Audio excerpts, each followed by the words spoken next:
The sharp scream of little Ryan sliced through the chilled air of the luxurious Park Avenue penthouse in New York City. The boy, who was merely 1 year and 6 months old, was red in the face from crying so intensely, his tiny fists swinging wildly as if battling the entire universe.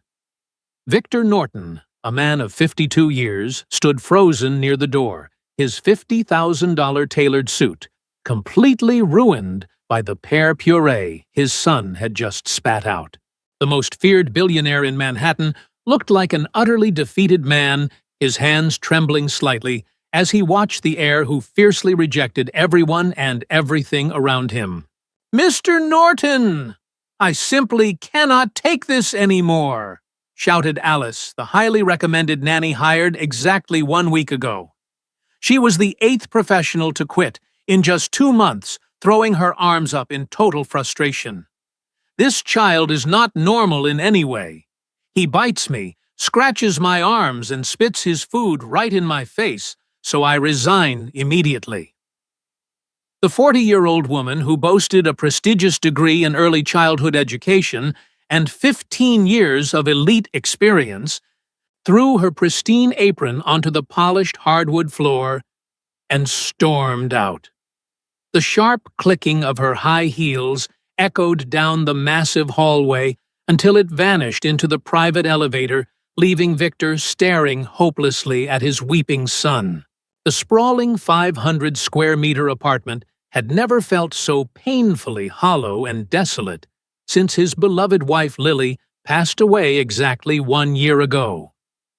"Ryan, please calm down. Daddy is right here with you," Victor murmured softly, extending his trembling hands to gently lift the distressed boy from his custom-made Italian crib.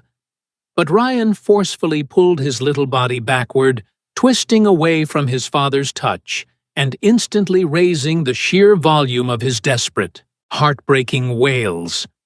Victor sank into the leather armchair next to the crib, running his hands through his silver hair, realizing that commanding a financial empire worth billions meant absolutely nothing if he could not soothe his own flesh and blood. "Mr. Norton." The gentle voice of the head housekeeper, Clara, drifted softly from the bedroom doorway, interrupting his dark thoughts. "I apologize for the intrusion, but the agency called to say the morning cleaner fell ill, so they are sending a night shift worker named Brenda Vance to cover the emergency." Victor sighed heavily, exhausted beyond words, and replied that it did not matter who came, as long as she remained completely silent so the baby could hopefully sleep. Clara nodded respectfully and quietly exited the room, leaving the powerful tycoon to sit helplessly on the cold marble floor, listening to his son's endless sorrow and feeling like the biggest failure of a father in the entire world. Meanwhile, Brenda Vance was standing inside the cramped service elevator, slowly ascending to the highest floor of the most exclusive residential skyscraper in Manhattan. She gripped the handle of her heavy cleaning cart tightly, desperately trying to ignore the deep exhaustion settling into her bones after sleeping for barely 3 hours. She had spent the entire night sitting in an uncomfortable plastic chair at a public hospital in the Bronx, holding the fragile hand of her seriously ill mother, Diana. The compassionate nurses had urged her to go home and rest, but Brenda did not have the luxury of resting when the expensive experimental medications her mother needed demanded every extra cent she could possibly earn.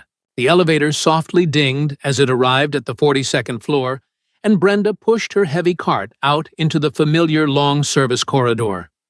She had been working the lonely midnight shifts in this wealthy building for 4 months, embracing the silent, invisible nature of the grueling work because it kept her completely focused on her ultimate goal. Today, however, the usual quiet of the penthouse floor was violently shattered by the unmistakable sounds of a screeching toddler and frustrated adult voices echoing from Mr. Norton's grand apartment. While organizing her glass cleaners and fresh microfiber cloths, a furious woman marched past her toward the main elevator, loudly complaining into her cell phone about how the billionaire's impossible child was a completely lost cause. As the angry nanny disappeared behind the closing elevator doors, Brenda paused her work, her heart aching as she listened to the relentless, sorrowful sobbing coming from inside the massive apartment. That specific pitch of absolute despair was something Brenda recognized intimately. It was the exact same sound she used to make as a frightened little girl when her father abandoned their family, leaving her and Diana completely alone in the rough neighborhoods of the Bronx. "That poor little boy is carrying so much pain inside his tiny heart," she whispered gently to herself methodically, wringing out her damp mop while fighting back a sudden wave of sympathetic tears. Just as Brenda was finishing her shift, hoping to scrape together enough extra cash to cover half of the terrifying hospital bills, her cheap mobile phone vibrated intensely in her uniform pocket.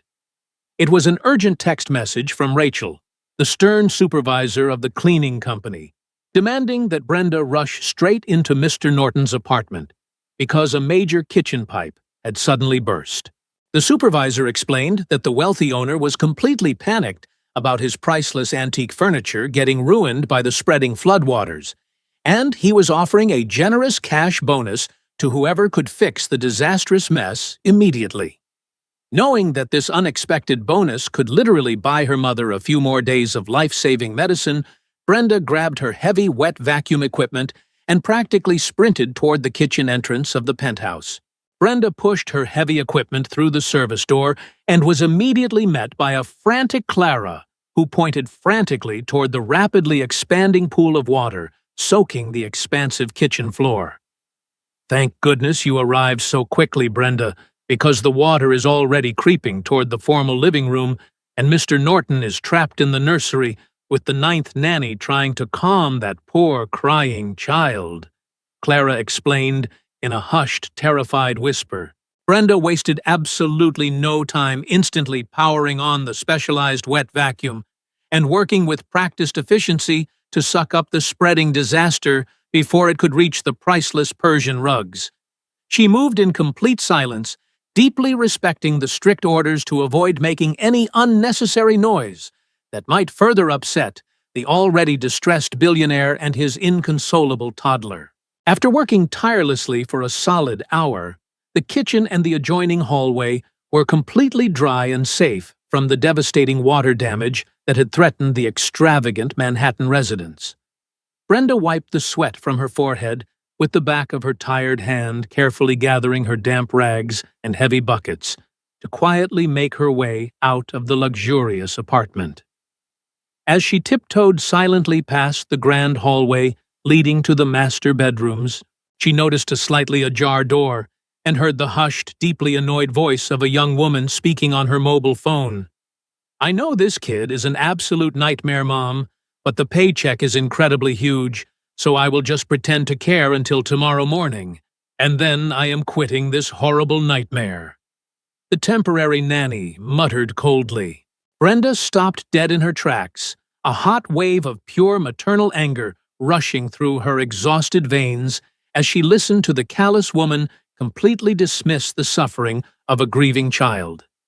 Inside the dimly lit nursery, little Ryan suddenly stirred in his expensive wooden crib, his tiny face scrunching up in evident distress as he saw the new nanny actively ignoring him to continue her selfish phone conversation. Brenda knew that within mere seconds, the fragile boy would inevitably start screaming again, but right before the tears could fall, his wide, bright green eyes locked directly onto Brenda's compassionate gaze through the narrow opening of the heavy mahogany door. It felt as though time had completely stopped in that lavish New York apartment when Ryan stared at the humble cleaner with a profound, quiet curiosity that Brenda had never witnessed in someone so incredibly young. Driven by a pure, undeniable instinct to protect the innocent child, Brenda gently pressed her index finger to her own lips and mouthed a silent, comforting reassurance to the little boy. Miraculously, Ryan did not cry. Instead, he slowly pulled his tiny body upward, using the ornate wooden bars of his crib, never breaking his intense eye contact with the strange woman standing secretly in the hallway. Completely oblivious to the silent interaction happening right behind her back, the uncaring nanny continued complaining bitterly about the neurotic billionaire father and his supposedly broken, uncontrollable son. Unable to stop herself, Brenda took a brave, silent step inside the luxurious nursery, whispering a soft, tender greeting to the little boy who seemed to be silently begging for a genuine connection. Ryan babbled a sweet, incomprehensible string of baby words and courageously stretched both of his tiny, trembling arms directly toward the exhausted woman in the damp blue cleaning uniform. Throwing caution and professional boundaries completely to the wind, Brenda gently reached over the crib's railing and scooped the remarkably light boy into her warm, protective embrace. "Hello there, you sweet little angel. I bet you are just desperately craving some real affection, aren't you?" she murmured softly, against his soft hair, swaying him in a rhythmic, deeply soothing motion. Ryan instantly buried his small face into the crook of Brenda's neck, his tiny fists gripping her cheap cotton shirt, as if she were the safest harbor he had ever known in his short, tragic life. The sudden silence in the room finally alerted the distracted nanny, who spun around and dropped her jaw in absolute horror upon seeing a random cleaning lady intimately holding the billionaire's precious heir. "What on earth do you think you are doing? You need to hand him back to me this instant before I call security," the furious woman hissed, lunging forward to violently snatch the resting toddler away. But the moment Ryan saw the angry nanny approaching, he let out a terrified whimper and clung even tighter to Brenda, burying his face deeper into her shoulder to completely hide from the terrible woman. Just as the chaotic confrontation was about to escalate into a shouting match, the heavy bedroom door swung open to reveal a thoroughly exhausted Victor Norton, whose tired eyes widened in pure shock at the unbelievable scene unfolding before him. "What exactly is going on in my son's room?" Victor demanded, with a stern, authoritative voice, causing the panicked nanny to instantly freeze in her tracks, while Brenda nervously tried to find the right words to explain her unauthorized presence. Before anyone could utter a single excuse, little Ryan lifted his head from Brenda's shoulder, looked directly at his father, and bestowed a gentle, loving kiss onto Brenda's cheek, leaving the powerful Manhattan tycoon completely speechless. The sheer magnitude of the gentle kiss echoed louder than any scream in that silent nursery, prompting Victor to slowly step forward, as if approaching a beautiful mirage he feared might suddenly disappear. "He kissed you," the billionaire whispered in absolute disbelief, his eyes darting between his perfectly calm son and the nervous cleaner who was gently rocking the boy with natural maternal grace. Before Brenda could even attempt to formulate a proper apology for overstepping her professional duties, Victor turned his icy gaze toward the stunned nanny and firmly ordered her to pack her bags and leave his property immediately, effectively ending her employment on the spot. Once the fired nanny had hastily scurried out of the grand apartment, Victor gently pulled up a velvet chair and sat directly across from Brenda, his posture devoid of his usual corporate intimidation. "My son has violently rejected absolutely everyone since my wife passed away, including myself. So please tell me how a stranger managed to bring him such incredible peace in a matter of minutes." Victor pleaded, his voice breaking with genuine heartbreaking vulnerability. Brenda looked down at the sleeping angel in her arms and softly explained that she understood Ryan's deep sorrow because she had experienced that exact same lonely, terrifying grief when her own father abandoned her family in the Bronx so many years ago. These highly educated professionals only see a broken child and a massive paycheck, but Ryan does not need an elite pedagogy degree. He desperately needs someone who will look at him and offer genuine, unconditional love, Brenda stated with profound conviction. Victor listened intently to every single word, realizing that this humble, exhausted woman possessed more emotional intelligence and authentic compassion than all the prestigious experts he had frantically hired over the past agonizing months. Without a moment of hesitation, Victor leaned forward and offered Brenda the position of Ryan's permanent caregiver, promising to pay her triple her current salary and fully cover every single medical expense for her ailing mother's experimental treatments. Overwhelmed by the life-changing generosity that would literally save her mother's life, Brenda tearfully accepted the unbelievable offer, vowing to protect and cherish little Ryan, as if he were her very own flesh and blood. 3 incredibly joyful weeks swiftly passed, transforming the once mournful, silent penthouse into a vibrant home filled with bright laughter, playful chasing games, and the sweet sound of Ryan happily calling out for his beloved Bree.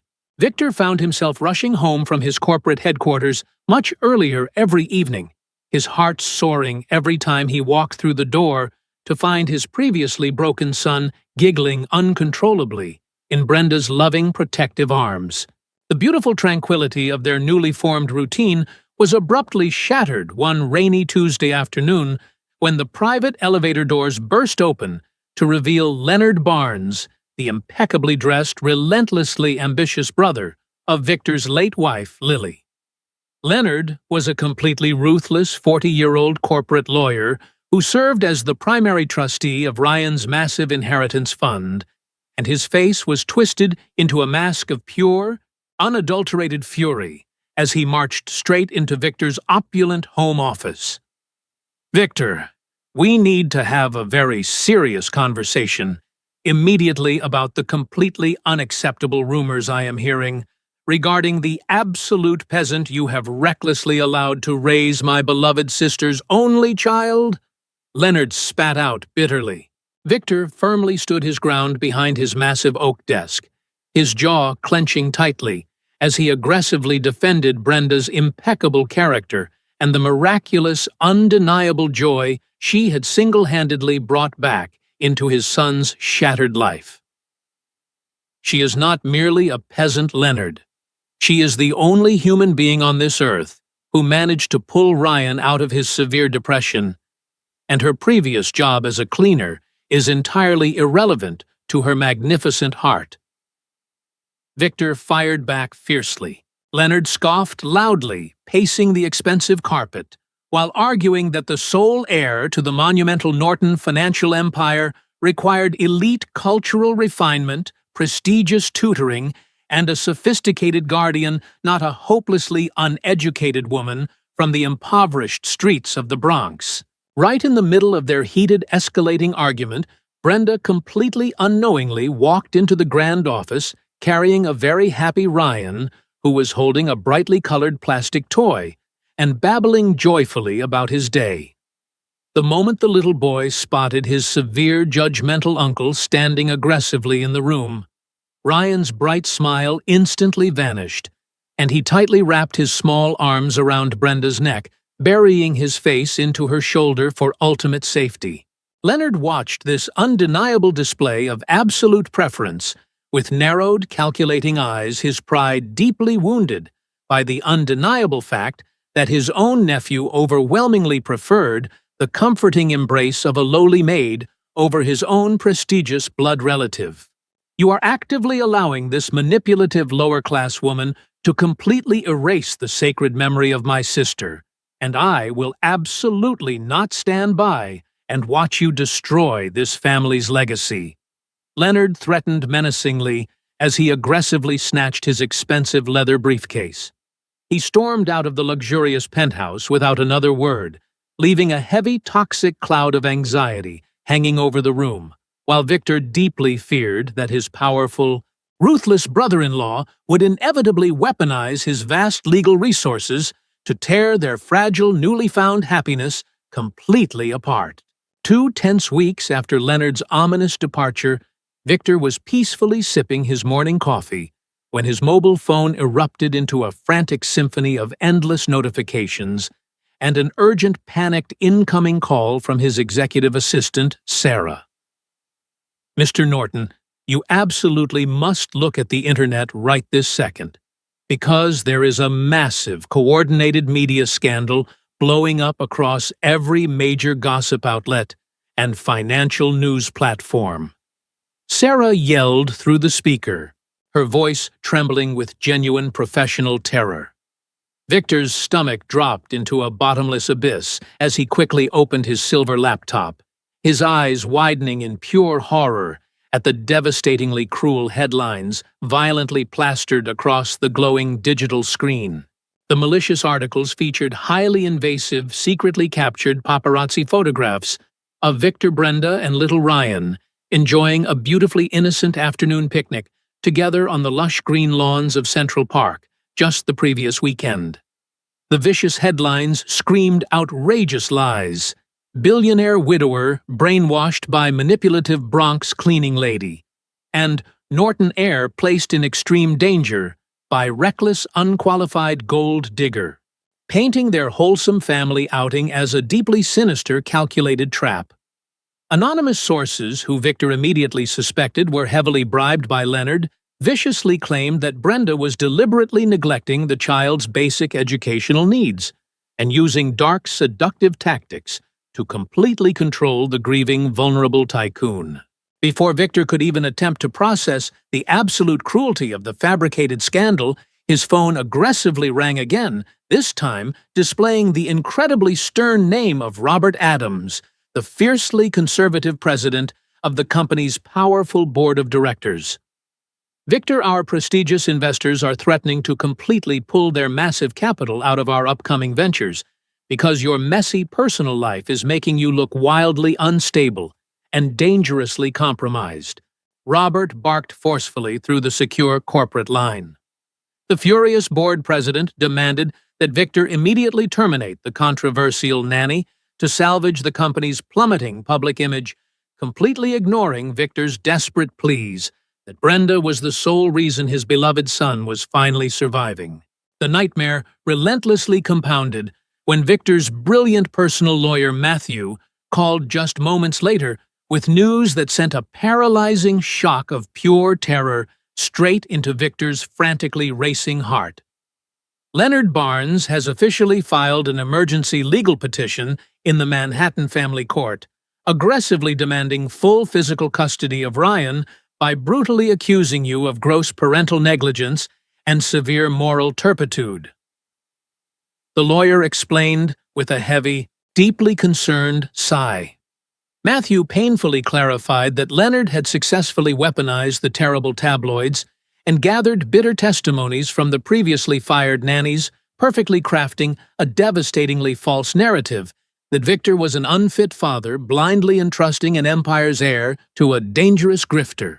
In order to absolutely guarantee that we maintain your rightful custody of Ryan during the strict judicial investigation, we must drastically eliminate any perceived chaotic elements from your household immediately. Matthew advised with cold, calculated legal logic. Victor felt a crushing, suffocating weight violently compress his chest as he realized the horrific sacrifice he was being forced to make. He had to willingly break his own son's heart in order to physically keep him. If he proudly kept Brenda in the apartment to fight for their love, the ruthless family court could very well rip Ryan away and hand him over to a cold, calculating man who cared only about wealth and prestige.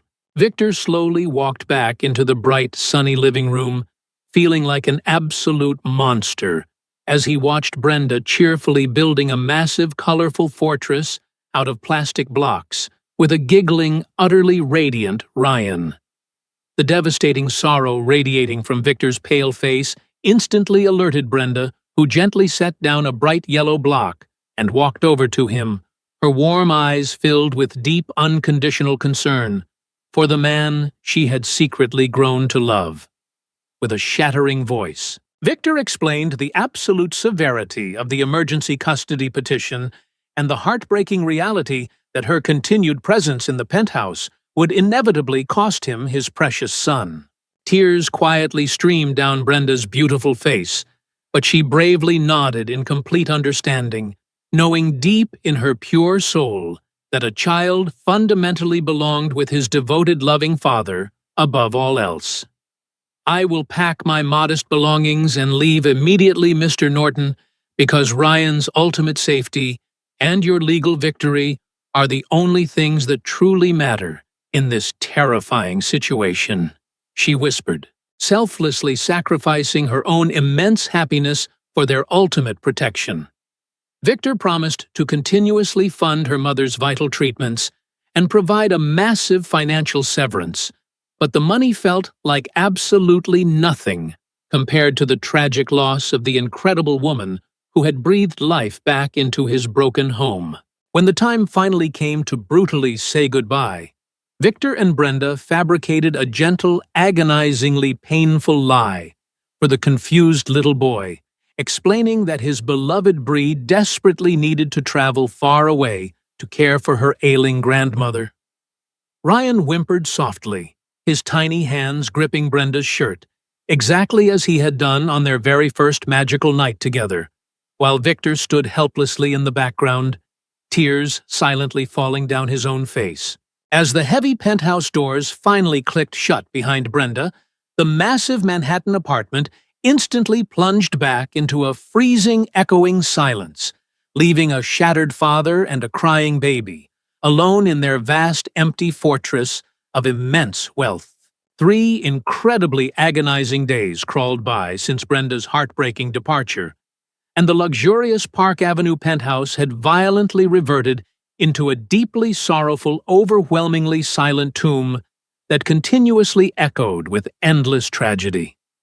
Little Ryan practically refused to eat his beautifully prepared meals, spending hours desperately wandering the massive hallways while constantly crying out for his beloved Bree with a deeply shattered, hopelessly confused voice. Victor had frantically hired yet another highly recommended, thoroughly elite nanny to appease the demanding court investigators, but Ryan completely rejected the stranger, violently throwing his favorite toys and retreating into a dark shell of profound, unshakable grief. Meanwhile, deep inside the sterile walls of a bustling public hospital in the Bronx, Brenda spent every waking moment holding the frail hand of her severely ill mother, Diana, whose condition had dramatically worsened. "My sweet, precious daughter, you look so incredibly sad and exhausted. Please tell me what truly happened with that lovely little boy you cared for," Diana weakly pleaded, noticing the profound lack of joy in Brenda's usually bright, hopeful eyes. Brenda courageously forced a gentle, reassuring smile, bravely lying to her mother that everything was perfectly fine, secretly bearing the crushing weight of her completely shattered heart, entirely alone to protect her mother's fragile health. The terrifying morning of the emergency custody hearing finally arrived, bringing a suffocating cloud of intense anxiety as Victor and his lawyer walked into the imposing, heavily wood-paneled courtroom in downtown Manhattan. Leonard Barnes sat confidently at the opposing grand table, flanked by 3 incredibly expensive corporate litigators and a massive mountain of perfectly organized, highly deceptive documents designed to completely destroy Victor's parental reputation. "Your Honor, I am standing here today simply to rescue my beloved sister's innocent child from a dangerously unstable father who recklessly allowed a completely uneducated peasant to recklessly endanger a monumental legacy," Leonard began with aggressive theatrical arrogance. Leonard ruthlessly paraded his deeply twisted narrative, confidently presenting the vicious tabloid magazines and officially submitting sworn affidavits from the previously fired nannies who bitterly lied about Brenda manipulating the child's fragile emotions.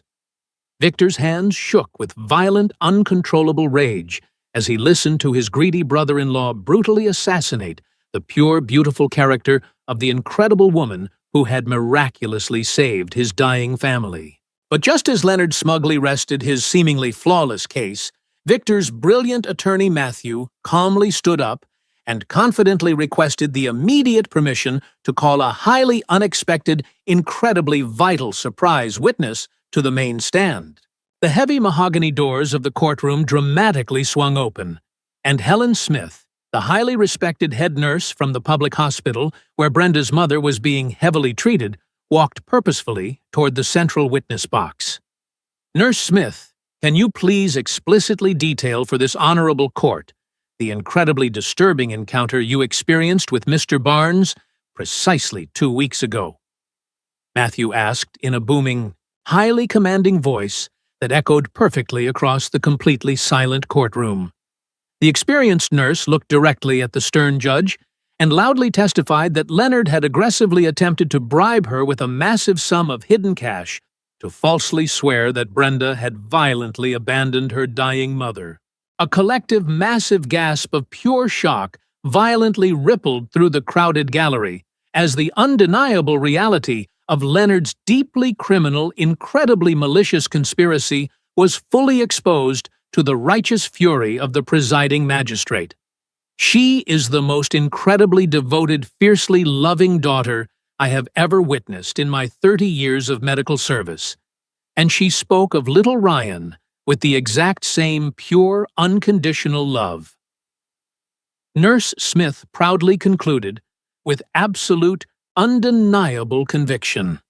The enraged judge aggressively slammed his heavy wooden gavel, immediately throwing out the completely fraudulent custody petition and loudly ordering a severe immediate criminal investigation into Leonard's highly illegal, deeply disgusting bribery attempts.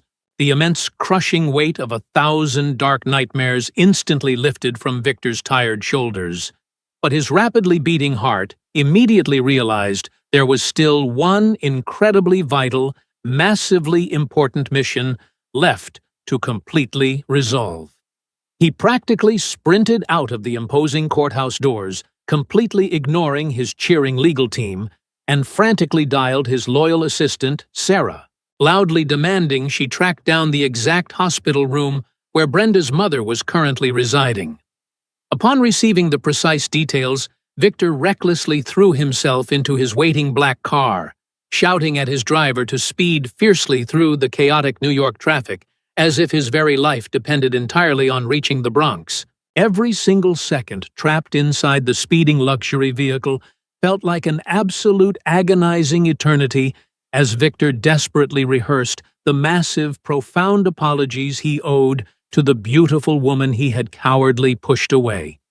He continuously pictured his terribly sad, deeply confused little boy back at the lonely apartment, realizing with absolute clarity that protecting his immense wealth and public image meant absolutely nothing if his family was totally broken.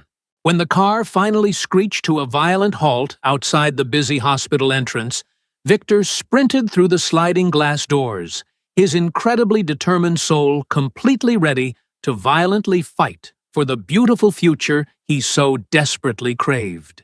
Victor sprinted wildly through the brightly lit, chaotic hospital corridors, his frantic eyes frantically scanning the identical wooden doors until he finally spotted the right room located at the very end of the busy hall.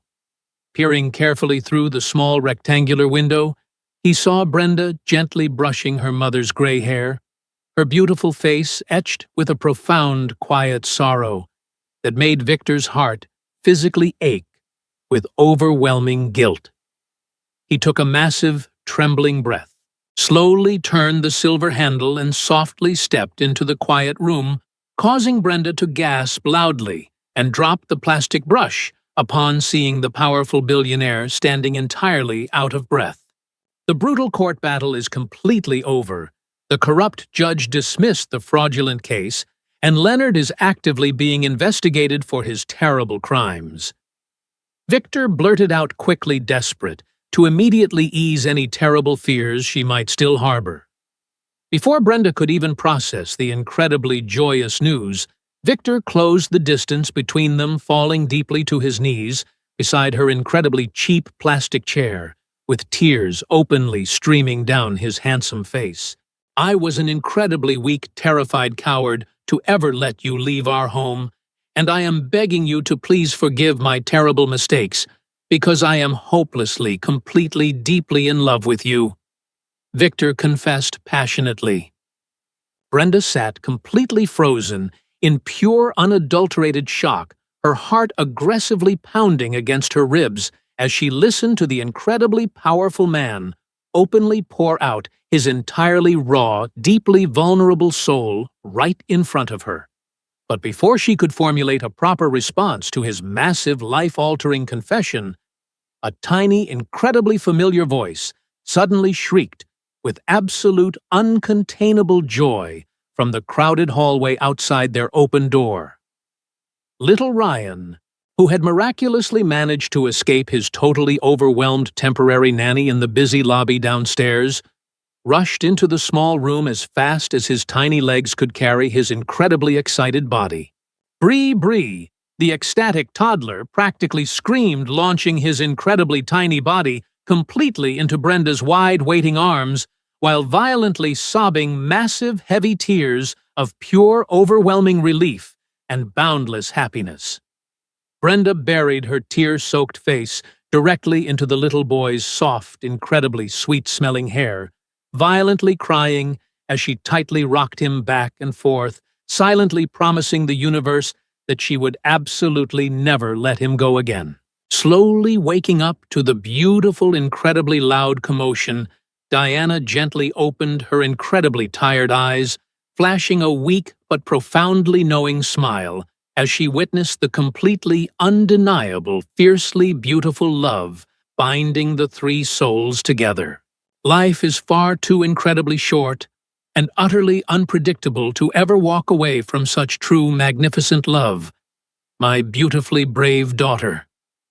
Diana whispered softly, her weak voice carrying the immense, undeniable wisdom of a deeply seasoned lifetime. Encouraged completely by her incredibly supportive mother, Brenda slowly looked up at the handsome billionaire, completely wiping away her happy tears, and softly whispered that she was entirely, overwhelmingly in love with him too. Victor incredibly gently took Brenda's trembling hand, respectfully kissed her soft knuckles, and solemnly promised Diana that he would fiercely protect, wildly, cherish, and perfectly provide for their newly formed family for the absolute rest of his natural life. Exactly 2 wildly magical months later, the luxurious Park Avenue penthouse was beautifully transformed into a deeply spectacular, incredibly intimate wedding venue, completely overflowing with thousands of perfectly white, wonderfully fragrant roses. Diana, who was miraculously recovering incredibly well, thanks to the massively expensive, highly exclusive treatments, proudly walked her incredibly radiant daughter across the plush carpet toward a profoundly happy, fiercely smiling Victor. Little Ryan, dressed in a wonderfully tiny, perfectly tailored tuxedo, triumphantly carried the shiny golden rings on a beautiful blue velvet cushion, happily babbling and joyfully clapping his tiny hands as the happy couple finally shared their incredibly magical, long-awaited kiss. Later that beautiful night, as the glittering, wonderfully bright city lights of Manhattan sparkled perfectly outside the massive glass windows, Victor and Brenda quietly tucked an incredibly exhausted, deeply happy Ryan into his cozy wooden crib. "Are you absolutely positively sure that you are never, ever going to leave me again?" The wonderfully sweet toddler sleepily mumbled tightly, clutching his new mother's incredibly soft, profoundly comforting hand in the quiet darkness. Brenda leaned down, gently kissed his perfectly warm forehead, and promised with her entire wonderfully whole heart that she was fiercely, permanently his absolute mother now, and nothing in the universe could ever tear their beautiful family apart. As the married couple finally stood absolutely together on their grand balcony, wrapping their arms tightly around one another in the beautiful moonlight, they profoundly understood a magnificent universal truth about the deeply complex journey of human existence.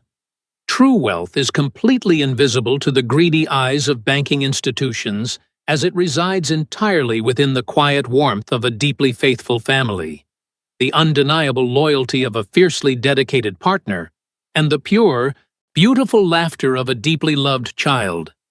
We often mistakenly build massive, incredibly tall walls of extreme pride, heavy prejudice, and strict social classes to protect our fragile hearts. Yet true healing requires us to bravely dismantle those terribly cold fortresses. When we willingly surrender our deep fears and wildly embrace completely unexpected, wildly unconditional affection, we miraculously transform our deeply painful tragedies into wonderfully beautiful triumphs. In the profoundly beautiful end, it is never about the massive size of the wealthy bank account or the incredibly prestigious origins of the person, but simply the incredibly vast, deeply magnificent capacity of the human heart to beautifully choose love entirely above all else.